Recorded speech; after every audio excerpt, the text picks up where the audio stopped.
I would like to start off by apologizing for the technical difficulties of tonight's show.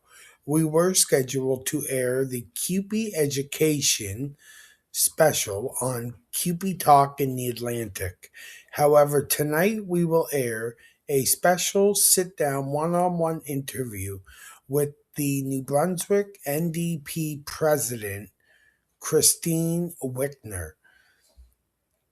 Following that, we will air the breaking news story with Nicholas London and Matthew MacDonald as they discuss Bill 148 in Nova Scotia that was ruled illegal. On Thursday, we will bring you the education special and will replay the New Brunswick NDP President Kristine Wickner's interview once again. We apologize again for this mistake, and we look forward to seeing you all on Thursday evening.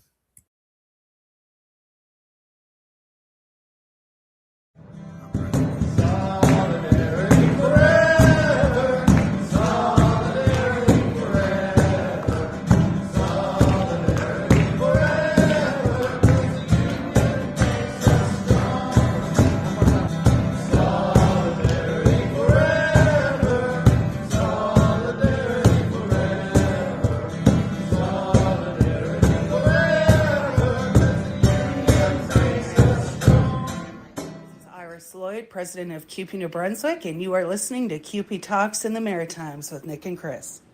Do you have any takeaways that you're going to be taking from the courses that you've learned so far? Yes.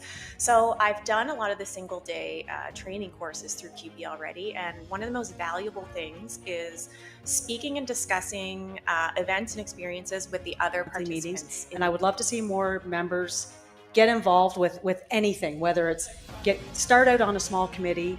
We want to see, Can you tell us a little bit about what you've learned here this week? It's a great learning experience, and as long as I've been around and involved, I'm still learning. I am Nicholas London, co-host of CUPE Talk in the Maritimes. I'm Chris Watson, president of the New Brunswick Federation of Labor and co-host of CUPE Talk in the Maritimes. Hi, my name is Brian Watson, former president of CUPE New Brunswick and now the producer of CUPE Talk in the Maritimes and across Canada. Wes Wills, Local 380 Vice President. Hey, this is Justin Spooner, Region DVP and First Vice President of CUPE 1253. I'm Shelby Dodge, President of Local 3226. Karen Tier, President of the New Brunswick Council of Nursing Home Unions. I'm Jamie Agnew, and I'm the President of CUPE Local 963, representing New Brunswick Liquor Store, retail, and warehouse workers. I'm Sherry Hillier, President of CUPE Newfoundland and Labrador, and General Vice President for the Atlantic Maritimes. I'm Cheryl Ann Keown, and I'm the Healthcare Council President, PEI, and I also sit on Local 805. Quay, hello. This is Kathy Johnson, President of CUPE 5446. Hi, my name is Dorinda Smith. I'm from Local 813. I'm Teresa McAllister, Provincial President of CUPE 2745 Educational Support Staff. Bonjour, ici Alain Soucy, membre du SCFP, Syndicat canadien de la fonction publique. Hey everyone, this is Candace Rennick, CUPE's National Secretary Treasurer, and you're listening to CUPE Talk in the Maritimes. Hey, this is Mark Hancock, CUPE National President, and you're listening to CUPE Talk in the Maritimes.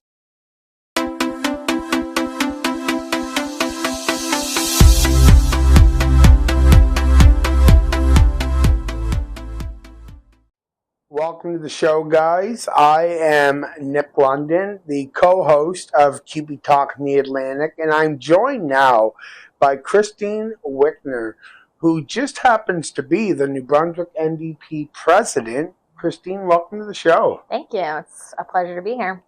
There is so much going on as you build this NDP party here in New Brunswick. It is growing by leaps and bounds, and there's a lot of excitement behind it.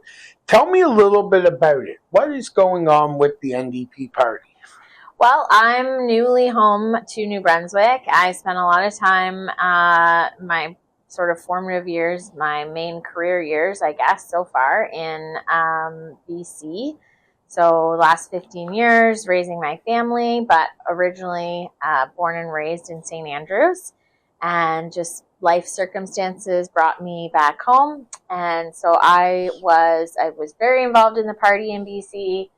Started working on elections in 2013. I saw us through the 2017 election in BC, where we got into power by the skin of our teeth and formed a deal with the Greens and governed there, and have been in power ever since. So tons of positions, provincial council delegate. I was an EDA president. I also served on federal council, so started getting involved on the federal side of things.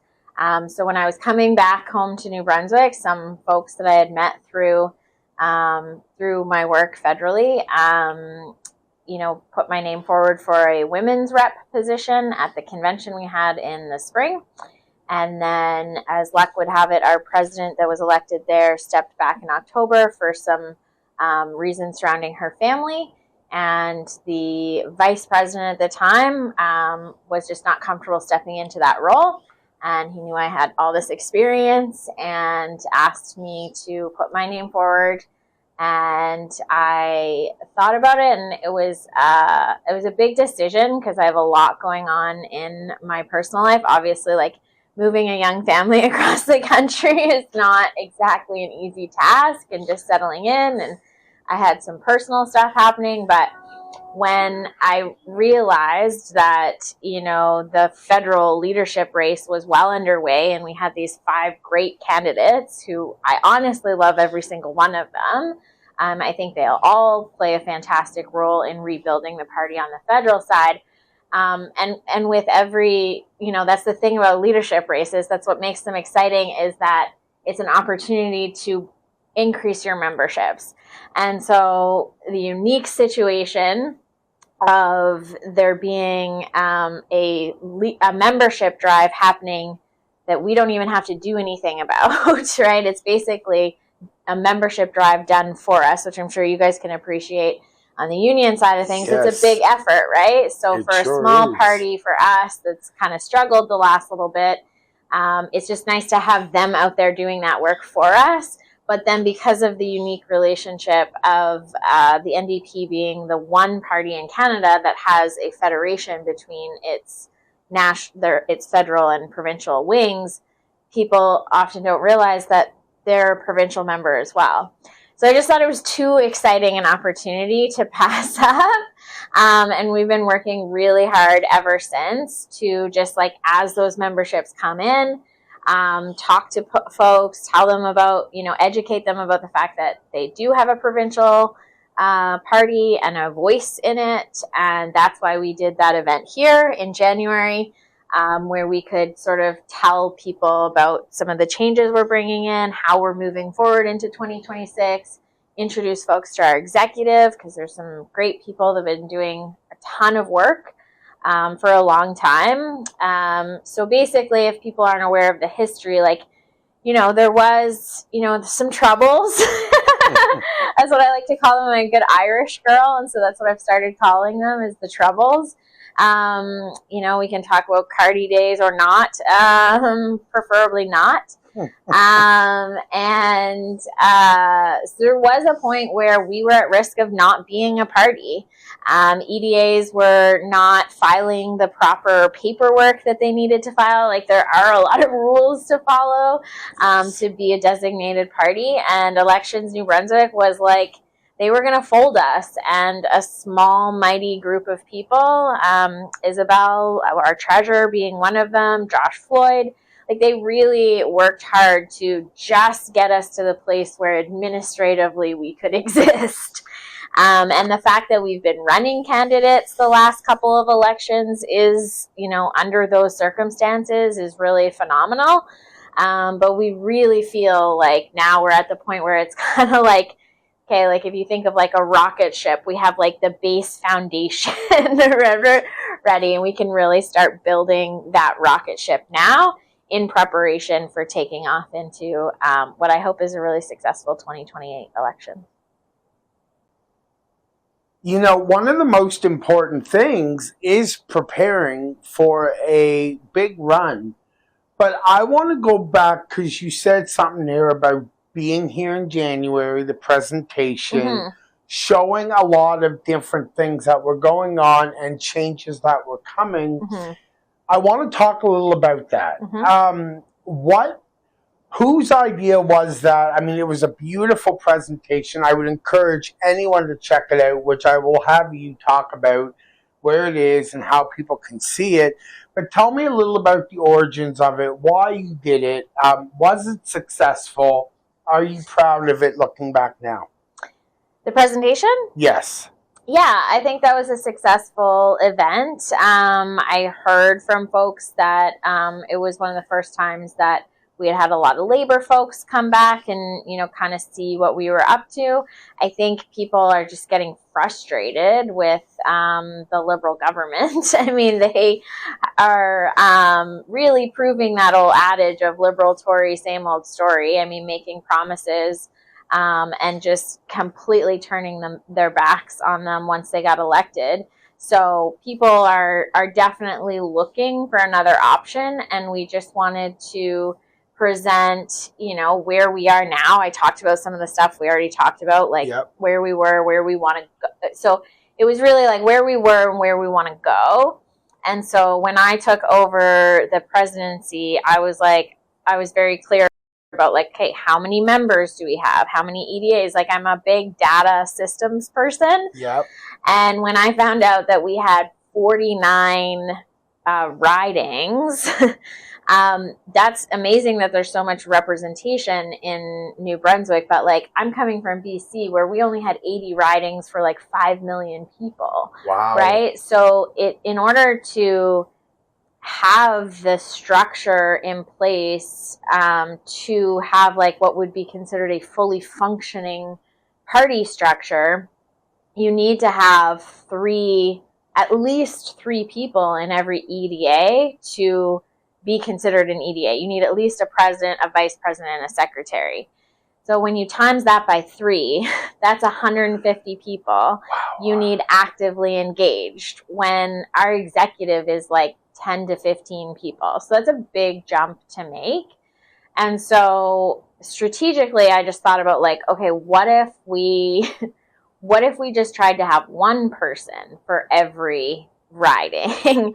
That seems much more manageable, yeah. Especially when you think about the amount of work. You guys know also, that's what I love about labor, is you get the organizing and the capacity side of things too, is it's a lot of work to plan a meeting, and just the administrating of the work takes time, let alone doing the work, right? And those systems are important. Those processes are important. That's what democracy is.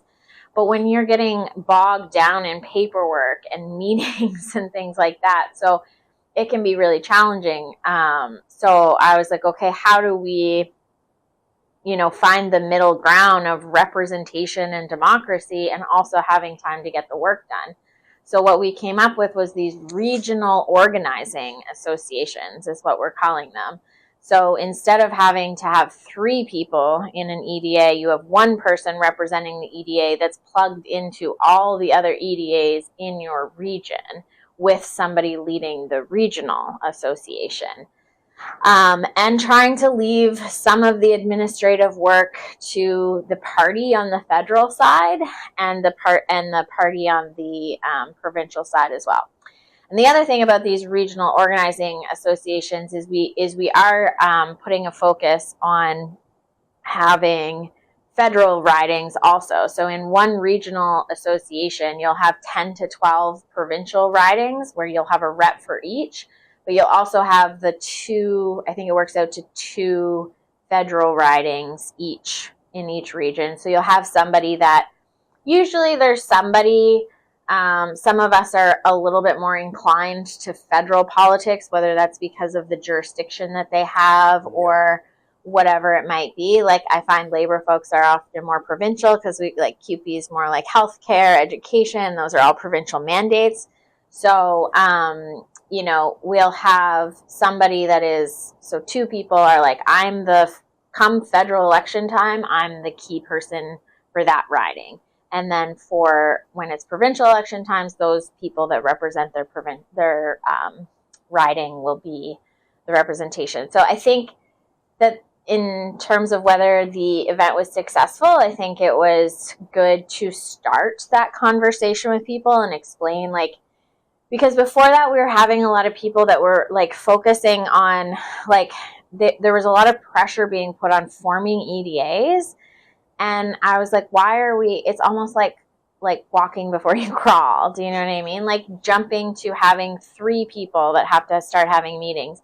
And also, I'm going to be honest, our membership was pretty low. So at some point, it's like, who are you the president of? If you only have, like, if there's only, you know, there's a lot of, our membership is primarily in the Moncton and St. John area. So if you're out in a rural provincial riding and there's only 5 members, like, what are you, like, we need to have that person focused on organizing and getting more members. No, that's right. Before we make them president of something, right? And the thing is, organizing is so important. Right. And so it's just, that's like I think it's a huge shift from what I've seen of the party, my experiences in the party. I did not want to replicate that model of people becoming administrators versus organizers. People administrate between elections, and then election time comes and those administrators turn into the election planning committee, and they haven't exercised those organizing muscles in you know, we have not been organizing in between elections, and that's very problematic for a party that wants to, like, mobilize the grassroots. You can only mobilize what you have organized. Right. No, that's right. And so that was actually one of my criteria of taking on the presidency, was that a group of us took a program called Organizing for Power. And it teaches principles of organizing so that we have a shared language. We know as our executive that, and that's part of the culture shift away from administering to organizing. So yeah, I think that, so the event was successful in explaining that model. And now what we have coming up this weekend is a couple of events. One is our provincial council meeting. So it only happens once, it's quarterly. This is the first provincial council meeting of the year that we'll have on Friday night. And we're inviting any member to attend. We've put it out to our new members. Like I said, lots of new memberships being taken out to vote in the federal race, which is exciting. And we have lots of people like, yeah, I'm interested. And those people will be eligible to be put into those positions. So it's kind of like we've put it out to the universe, and now we're filling those positions. So it's exciting. And I suppose all they really have to do is go to YouTube and just put in NB. Yeah, NDP. New Brunswick NDP, and you'll come up on our YouTube channel. And I think it's the last thing we posted was the January 18th. I think it was called like New Year, New President, or New Year, New Executive. It is a really good watch. I would encourage you guys to definitely go over to YouTube and watch it. It is a good watch. And it really put things in perspective for where the New Brunswick NDP party was headed. So, I mean, I can say that. I was here. Mm-hmm. So I seen it in person, and I was very taken back by it. Thought it was wonderful. It was really well put together. Thank you. So what is going on in Prince Edward Island? I know there was a leadership event. Could you tell me a little about that? Yeah, so I'm really passionate about building together, with the regional model, as well as just, the Maritimes and Atlantic provinces were so close. I think we should work together. And so when I saw that they were having a leadership event, it was, I think they called it a leadership convention. It was a great morning. We similarly heard some updates. They're doing some great work on their communication side of things, which I'm actually hoping to get the guy that's doing that work to help us on the New Brunswick side with our website, get that up and updated. And yeah, it was great too. They only had one vetted candidate for their leadership race. So they unanimously approved of Thomas Burley taking over the leadership of the PEI NDP. Seems like a great young guy, an oyster fisherman, like family oyster fish in the oyster fisheries. And he was just one thing that stood out. He was like, I just think it just seems like the rich keep getting richer, and I think that's a darn shame. And I just thought it was, it was so PEI. It's like this young guy that I think he's under 30, but also just like so lovely and folksy. Like, that's a darn shame. And like, we don't have to be, this like radically angry, persona. Sometimes it's just simple, like, yep, it's a darn shame. It really is. Yeah.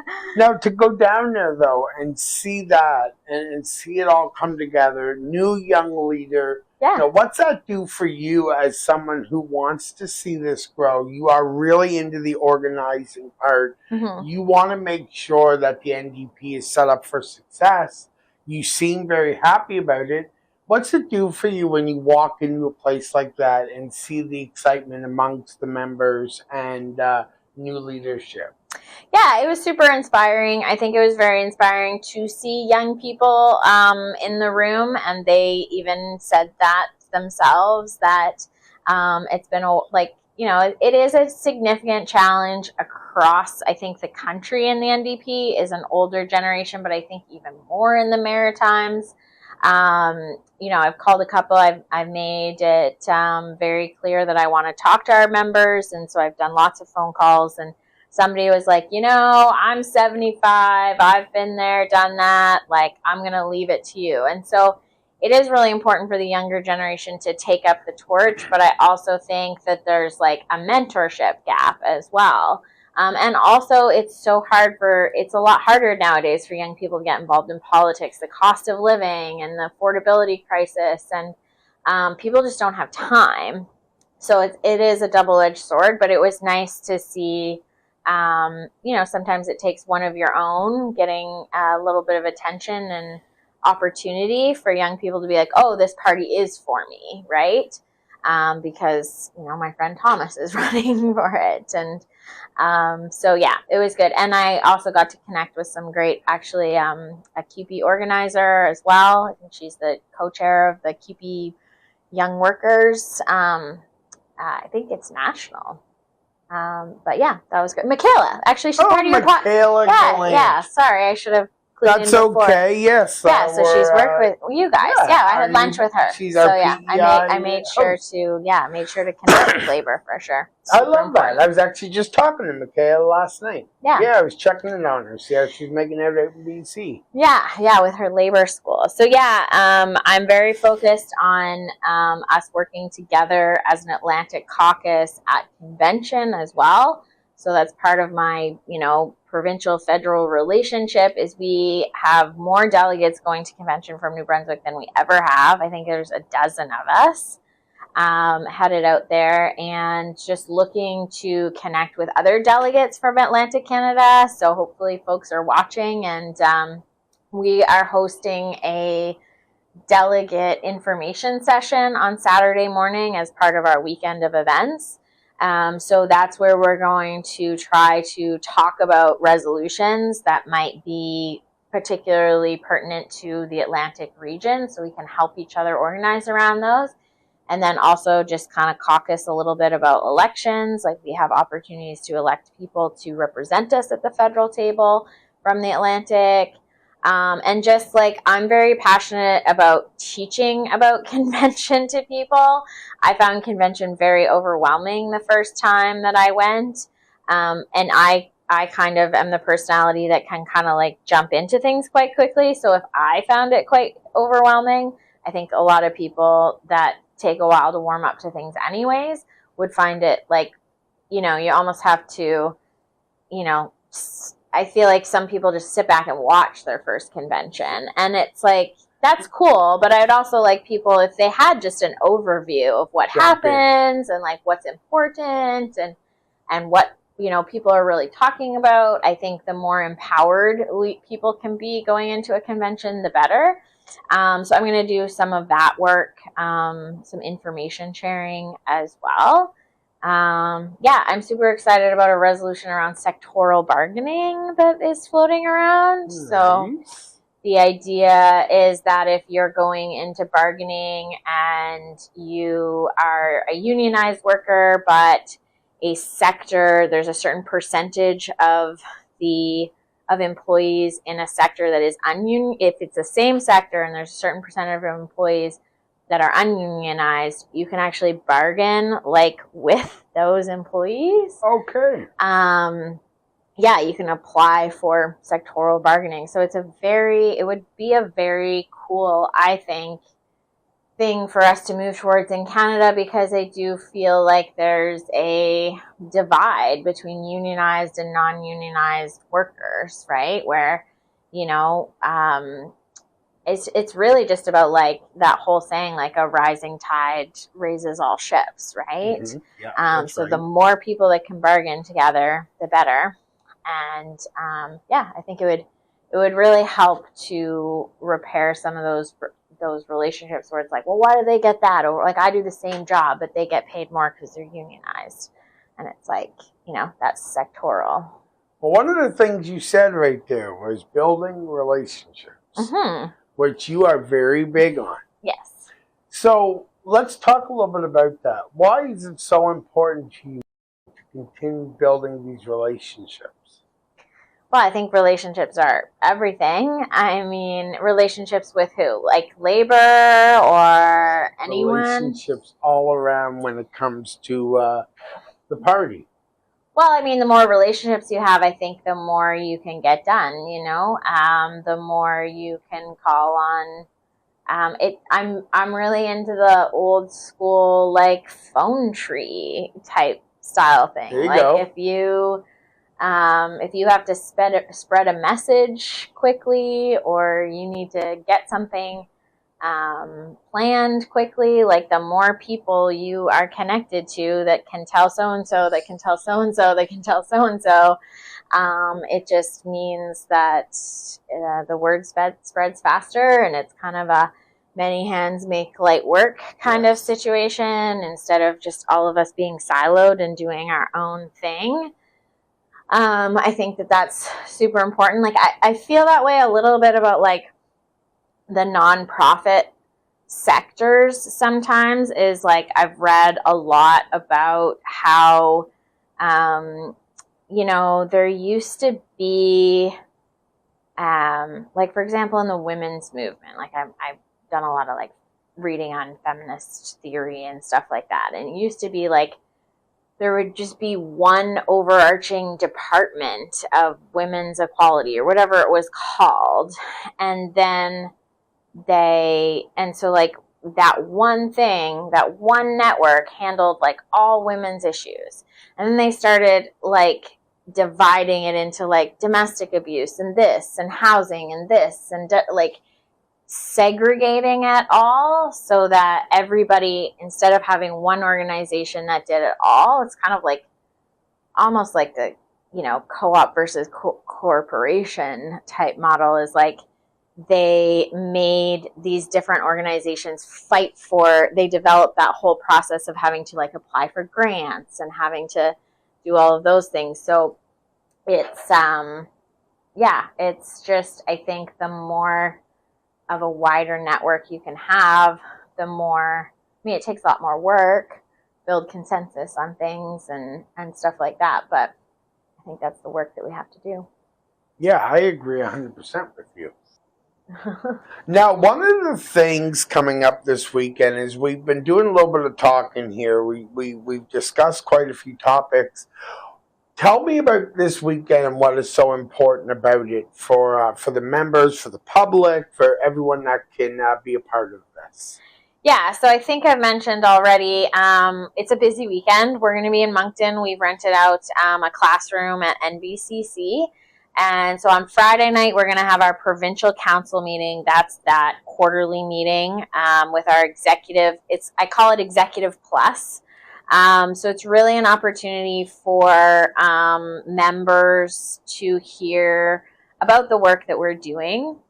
I'm always really clear with people, like, we're in a very unique situation where and I guess I talk about this in the video, but most provincial parties have paid staff. They have an executive that's elected to kind of advise the staff on what to do.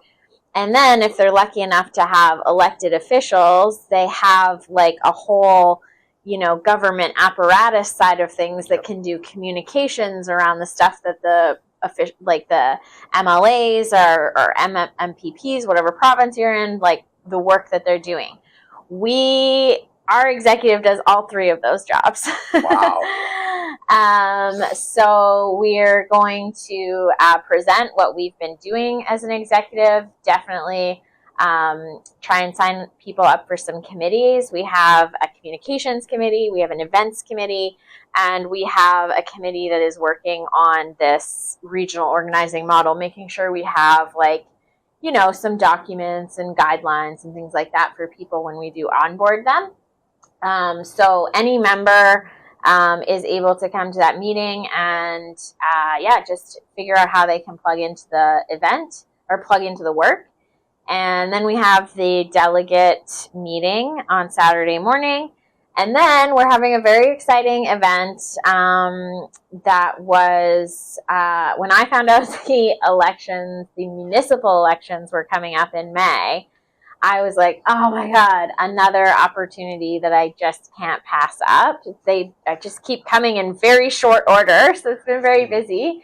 But I just can't give up an opportunity to organize around such an important level of government. I mean, municipal politics is where, it's bread and butter for people. All of that, it affects more things that people interact with on their everyday life than any other level of government.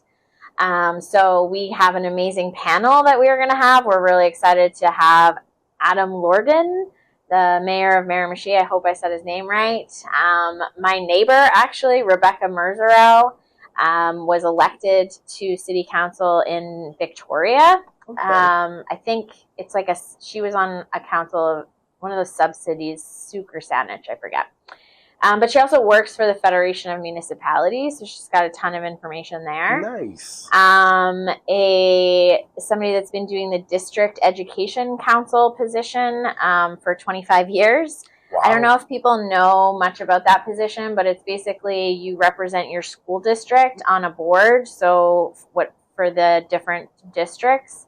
So there's sub-zones. I think there's 12 of them per school district. So there would be French and there would be English.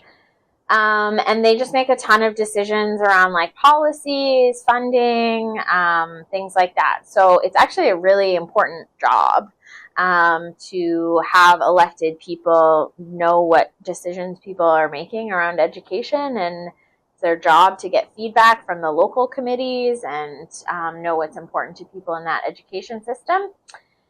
And so that's the panel that we have one other person I feel like we're confirmed. I think we are confirming whether John McKenzie, the Deputy Mayor of St. John, can join us.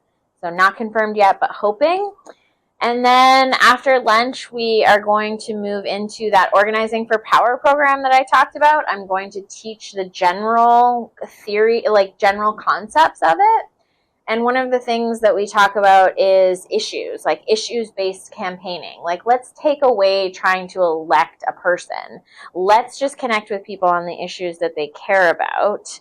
And so we're going to break into regional regional groups, in those groups, according to the regions that we have for our associations. And we're just going to brainstorm issues that we think are super relevant to those regions and just start the conversation about what a campaign would look like. So what does a pharmacare campaign look like? Because I know that's something that Labour is super interested in. What does a housing first campaign look like? Those types of things. And then we have some really great people in our organization that have a ton of experience. One of those, Michael Morrill, he goes by Lefty. I don't know if you know him, but he's done a ton of organizing in the States. Used to work for Ralph Nader. So he's going to take us through, okay, you know what your issues are. Now, what are the tools that we can use to do something about those issues? So does your issue need a town hall? Like, does your issue need more public education before you can get people to sign a petition? Or is your issue so hot that you could totally get somebody to sign a petition? Like, where are you at, and what are the tools you can use to move that issue forward? Right. And then we're going to move all the way to, like, okay, if your issue requires or is, how do we make an electoral intervention? So what level of government might you run a candidate for? Who can we run? And if people... So on Facebook, people can watch and keep up with what you guys are doing. Yep. Tell me, how often are you posting on there? Is that the best spot for NDP supporters to be? Yeah, for sure. We try to be as active on Facebook as possible. We also have an Action Network account. So anytime you've interacted with us, whether signing up for a membership or I think we have done some campaigns in the past where folks might have come across it. But there's a way to sign up essentially for communication from us. So if you can't come to the event that's where our event this weekend lives, is on Action Network. You can see the agenda, you can sign up, you can RSVP, and that will get you onto our list. And then there's also, like, if you just go to our group, New Brunswick NDP, there's a sign up form there, and that's that's how we send out, like, we've just done our first of what we hope is quarterly newsletters, and would love to have contributions from, I talk to Chris regularly about, every time we have one of those newsletters, what would you like to put in it from a labor side of things. And we're talking often also about those positions that we can fill on the regional organizing associations. Is like, how do we get more people from your guys's? I think you're doing a great job. I mean, you guys are definitely getting more and more support every day. I mean, make no question about it. You're doing an amazing job. Yeah. Now, our leader. Yes. Here in New Brunswick, Alex White. Yes. Alex is he going to be there this weekend? Yeah, he's going to be there on Saturday. He's also attending convention. I know he's been doing some visits, connecting with folks. He did a visit to I forget what it's called, the mini homes in Fredericton. It's something. I know exactly what you're talking about. Something village or something 10,000. I forget. Anyways, did a tour. He has a background in, like, settlement services, working with new Canadians. So very passionate, I think, about some of the changes coming to immigration out of the Carney Liberal government are just horrific, to be honest.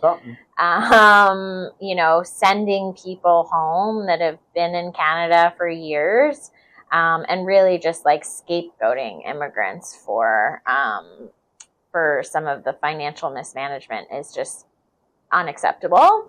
So definitely something that he was really passionate about when he became leader, was making sure that permanent residents could be members of the provincial party. So even though you can't vote in the election, you can be a member with us and volunteer with us, organize with us.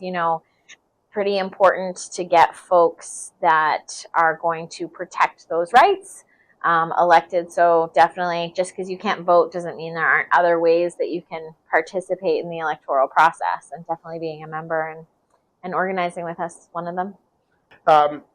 Kristine, I'm really thankful that you took time today to stop in, have a chat.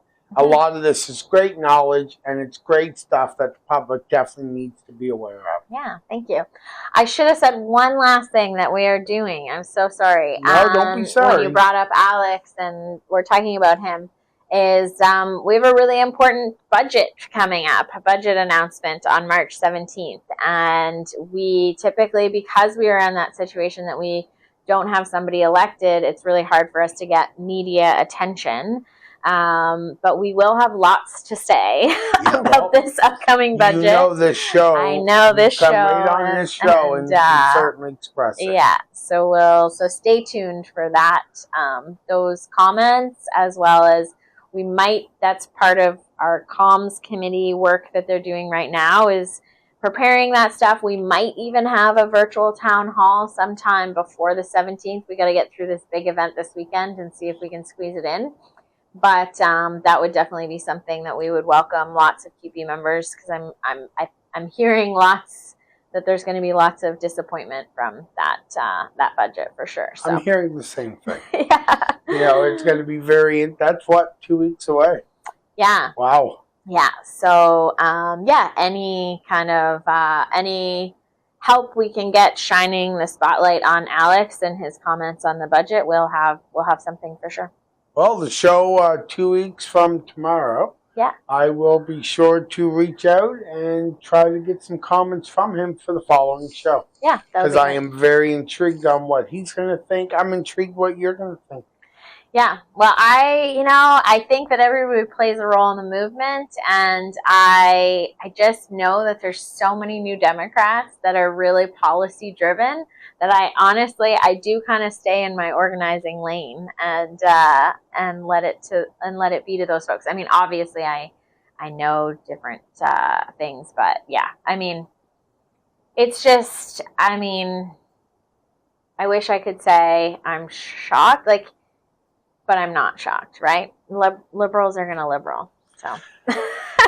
You're not lying. Kristine Wickner, the New Brunswick NDP president, thank you. Thank you so much. I appreciate that. Attention vehicle owners, tired of juggling tire issues and car maintenance? Meet Discount Tire and Automotive, your one-stop solution for comprehensive tire and automotive services. From top brand tire sales to expert installations and repairs, we've got your wheels covered. Our experienced technicians handle oil changes, brake repairs, and alignments, ensuring your car is road ready. Desire a smoother, safer drive? Discover competitive pricing paired with exceptional customer service. Don't wait. Schedule your appointment with Discount Tire and Automotive today. Drive with confidence, knowing your vehicle's in expert hands. Come in and see the team, and remember, Discount Tire and Automotive is an official sponsor of CUPE Talk in the Maritimes. At Higgins Insurance, we understand that protecting what matters most, your family, your home, your livelihood, is not just a policy, it's a promise. As a trusted provider serving Atlantic Canadians for over 25 years, we're proud to offer personalized coverage tailored to your unique needs, whether it's auto, home, or life insurance. Our team is committed to transparency, reliability, and exceptional service, ensuring peace of mind through every stage of life. Let Higgins Insurance be your partner in protection.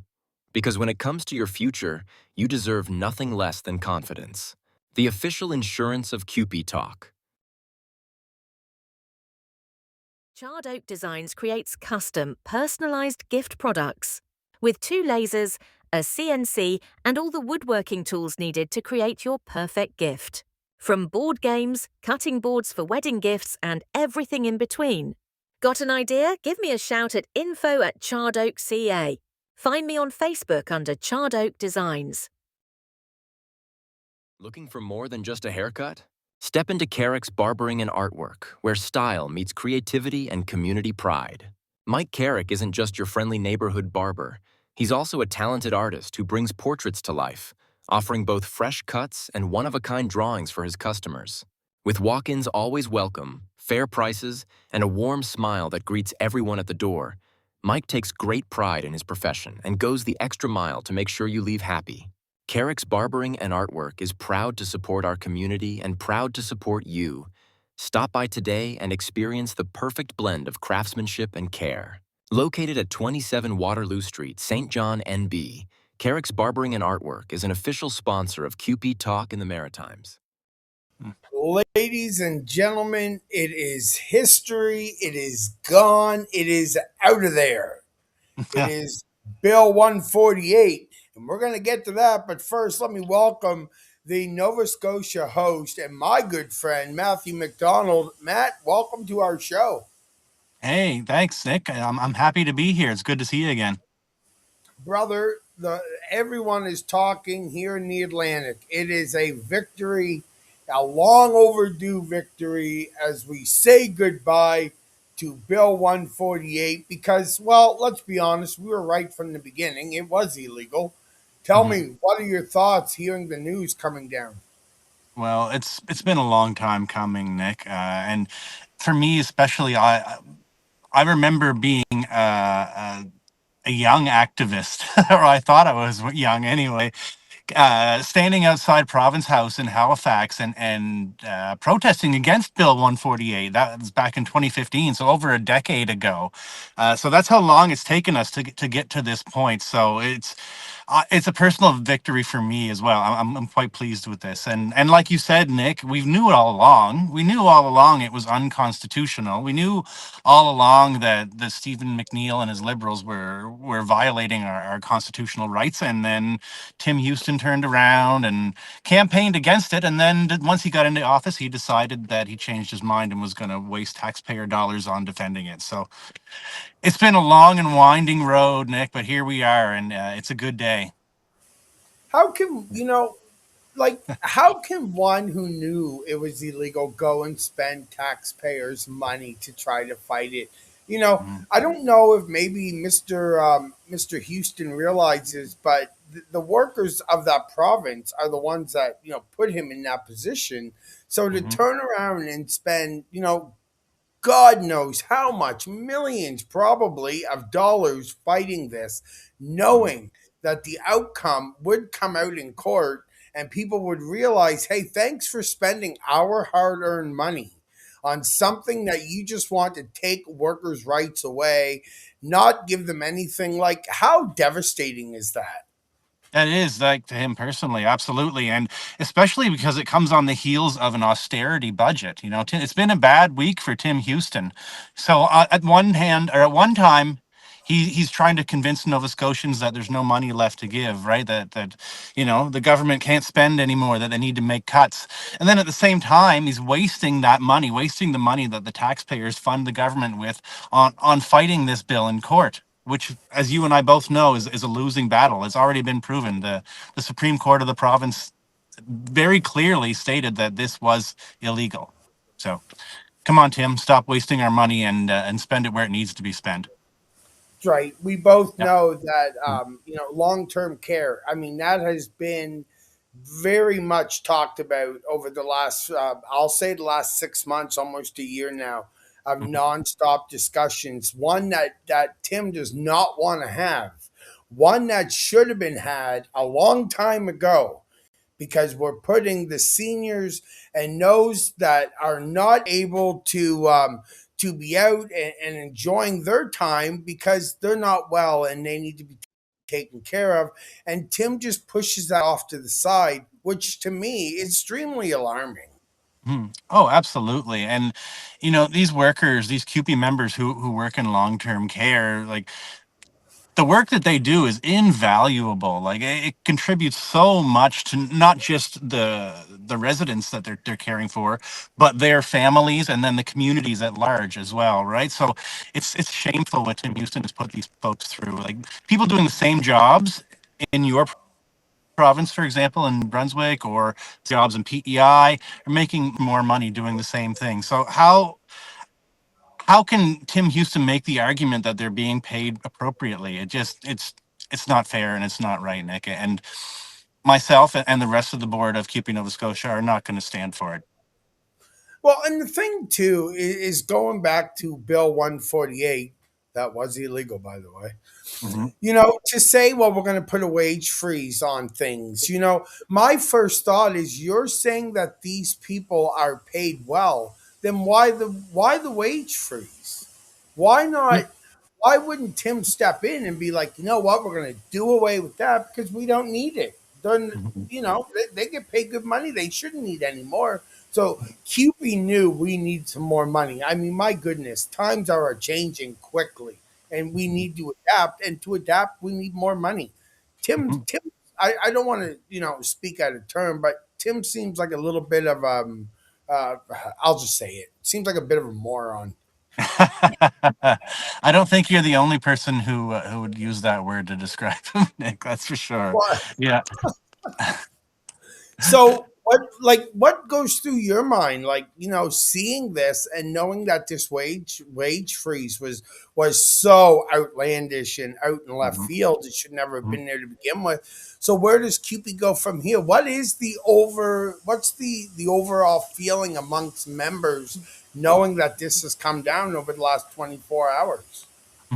Well, I think the initial feeling with a lot of members is one of relief and joy and kind of, acknowledgement that we were right all along. And then immediately people are shifting their focus to asking the question of what this means now. What's the next step? Because what the Supreme Court just handed down, these wage freezes, unconstitutional as they were, violated our rights to collective bargaining. I mean, therefore, myself and other workers here in Nova Scotia lost out on wages and lost out on benefits that we could have earned had the government at the time respected our constitutional rights. So, the government has a lot to make up for. Let me say that, Nick, and not just us in CUPE, but the other unions in the province as well. We're going to keep Tim Houston's feet to the fire and make sure that he delivers for us. I have followed Nova Scotia Federation of Labor. I saw their comments earlier. I read their press release. My first thought is, wow, look at the groups that are jumping on this, because you're right. This has affected everyone. This doesn't just affect us. It affects everyone. So when you're watching affiliates, and I'll call them labor-friendly friends of the union, jumping on, everyone's jumping in, this ball is growing quickly. What is going through your head seeing that? Nick, there might have been a bit of a technical difficulty there. That's okay. There was some audio coming through, but I couldn't make out what you were saying. That's okay. So when you look at the Federation of Labor jumping on board and people are, affiliates are joining in, we're seeing this snowball effect because people have now realized, hey, we were screwed.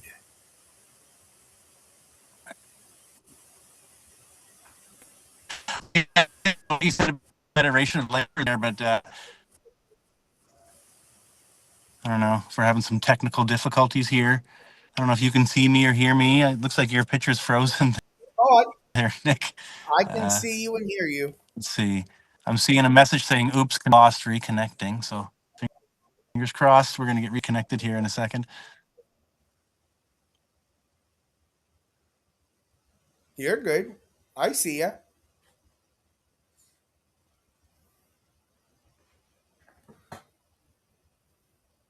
Well, either way, the most important thing we're doing here is letting the people know what is happening. Because at the end of the day, the people need to realize that collective bargaining is the most important thing.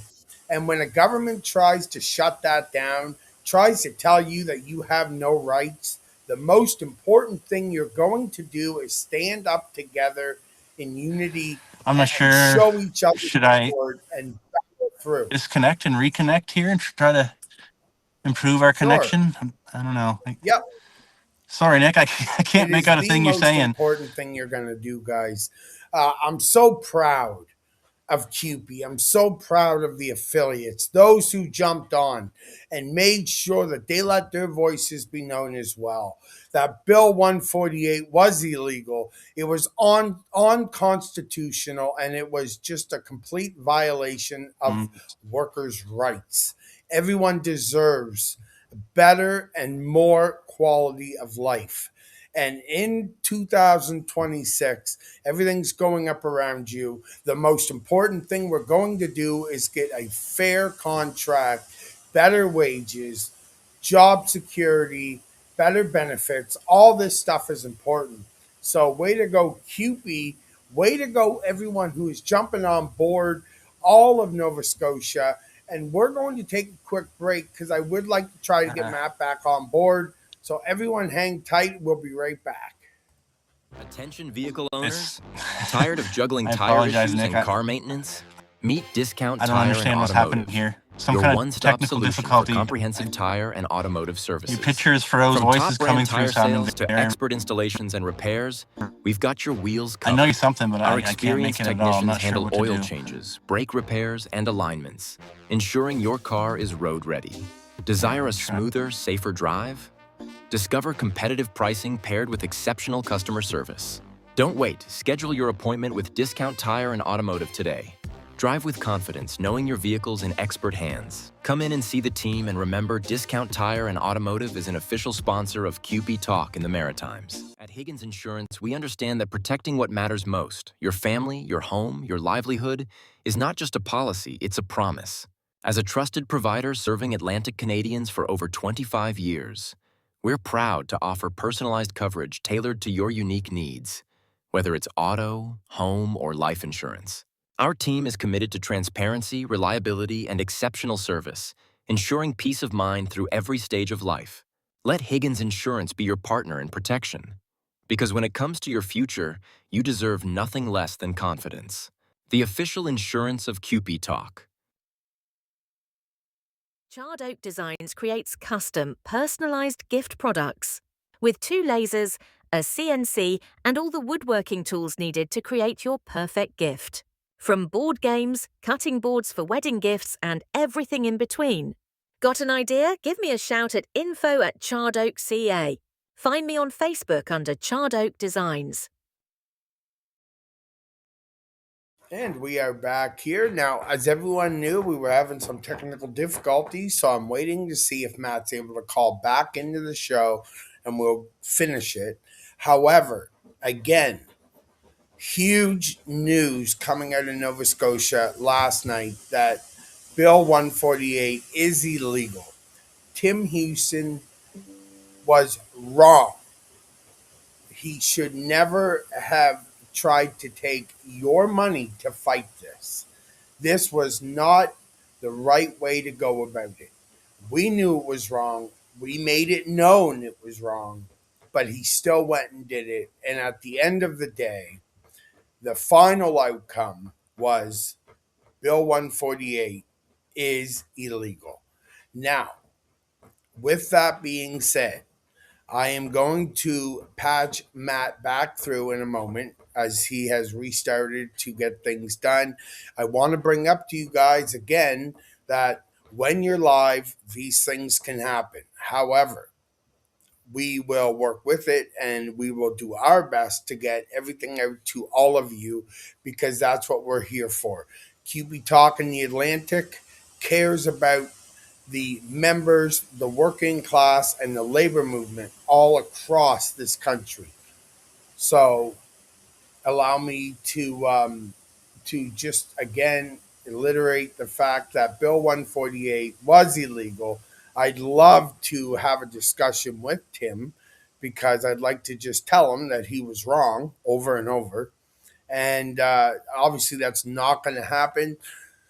So from this point, as we are slowly going to just, I'm assuming Matt is not going to make it back in. So with that being said, guys, I guess that's it. We're done. We're gone. I wanted to come on here just to talk about this. That was a huge win for CUPE and the entire labor movement across Nova Scotia. Be proud. Be happy. Stand in solidarity because CUPE Talk on the Atlantic stands in solidarity with you. Way to go, guys. Never give up.